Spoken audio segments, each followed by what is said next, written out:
નમસ્કાર મિત્રો, ભારતીય જનતા પાર્ટીના તળાજાના યુવા પ્રમુખ જયરાજ આહિર અત્યારે હાલ બગદાણા કેસને લઈને જેલમાં છે। આ બગદાણાના કેસને લઈ હવે જેટલા પણ આરોપીઓ પકડાયા છે એમાંથી 8 આરોપીઓ દ્વારા મહુવા કોર્ટની અંદર પોતાની જામીન અરજી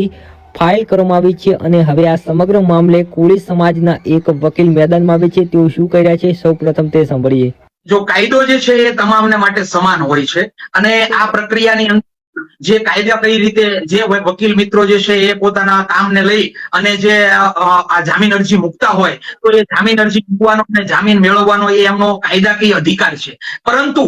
અમે જે કોળી સમાજને જે દિશામાં આ બાબતને લઈને ધ્યાન દોરવા જઈ રહ્યા છીએ એ લોકોને જામીન મળી જાય, એ લોકો કંગાલમાંથી છૂટી જાય તો એ જે છે એ કાયદાકીય રીતે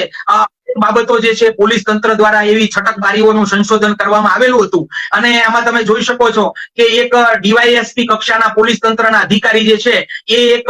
જજ જેવું કામ કરી અને જે એમણે કહી શકાય કે ક્લીન ચીટ આપતા હોય એવા સંજોગોની અંદર પોલીસે પણ કંઈક ને કંઈક એવા છટકબારીઓ રાખી હોય અને એનો ઉપયોગ કરીને વકીલ મિત્રો જે છે એ જામીન અપાવી શકે એને લઈને કોઈ આપણે કહી શકીએ નહીં। પરંતુ આ તંત્ર અને આજે સરકાર જે છે એ સરકારના કંઈક ને કંઈક એવી મેલી મુરાદ હશે કે એમણે કોળી સમાજના જનાધાર જે છે એનો માત્ર ને માત્ર વોટ બેંક તરીકે જો ઉપયોગ કર્યો હોય તો હવે ગુજરાતની અંદર જે કહી શકાય કે આપણે જોયું છે કે કોળી સમાજની અંદર પણ જેનજી છે, એવો પણ યુવાન છે અને યુવાનો જે છે એ પોતાના સમાજ માટે અવાજ કરતા પણ શીખ્યા છે અને સામાજિક લડાઈ લડતા પણ શીખ્યા છે। એટલે કોળી સમાજ જે છે ન્યાય લડશે અને ન્યાય મેળવશે અને આ જે લોકો જે છે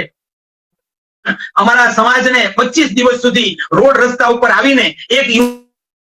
એટલે વિષય જે છે એ છે કે અમારા ગુજરાતની અંદર જે વસ્તી ધરાવતો જે કોળી સમાજ જે છે એ અત્યાર સુધી હર હંમેશ કંઈક ને કંઈક અંશે કોળી સમાજ ઉપર દમન થયા હોય, અમુક અંશે કોળી સમાજને દબાવવા માટેનો પ્રયાસ થયો હોય, અન્યાયિક કાર્યવાહી થઈ હોય છતાં પણ એ અમારા સમાજના જે નેતાઓ જે છે એ સમાજને જયારે માર્ગદર્શન કરતા હોય, સામાજિક લડાઈની અંદર પણ સાથ આપતા હોય એટલે કોળી સમાજ એમની ભારતીય જનતા પાર્ટી સાથે રહ્યો છે। પરંતુ હવે ગુજરાતની અંદર પણ કોળી સમાજ જે છે એ જેનજી છે, એના પણ જે યુવાનો જે છે એ જાગૃત છે અને કોળી સમાજના જે જેનજી યુવાનો જે છે એ પોતાના સમાજ માટે અવાજ કરી શકે છે અને સામાજિક ન્યાયની લડાઈ લડી શકે છે અને એ લડવા માટે અમે આવતી 1 તારીખે 1 ફેબ્રુઆરીના રોજ આ જે જેનજી યુવાનો જે છે એ કોળી સમાજના ન્યાયની લડાઈનો પ્રારંભ કરશે કે આ 25 દિવસ સુધી કોળી સમાજને પોતાના યુવાનને ન્યાય અપાવવા માટે રોડ રસ્તા ઉપર લાવનાર કોણ હતું અને એ શોધ અને સંશોધન આ જે સરકાર જે છે એસઆઈટી કરે, ડીસાઈટી કરે કે ડીસાઈટી કરે, કઈ પણ રીતે કરીને પણ અમને અમારા સમાજને રોડ રસ્તા ઉપર લાવનાર માણસ કોણ હતો એ પ્રશ્નનો જવાબ અમે સરકાર